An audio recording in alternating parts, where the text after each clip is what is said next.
పరలోకము నుండి దిగి వచ్చిన ఆహారము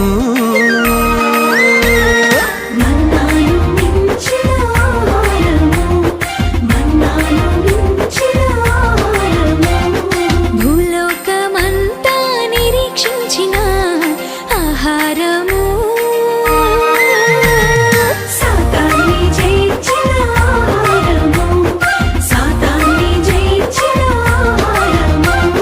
రండి లోకొందము యేసుతో పరమును చేరుకొందము.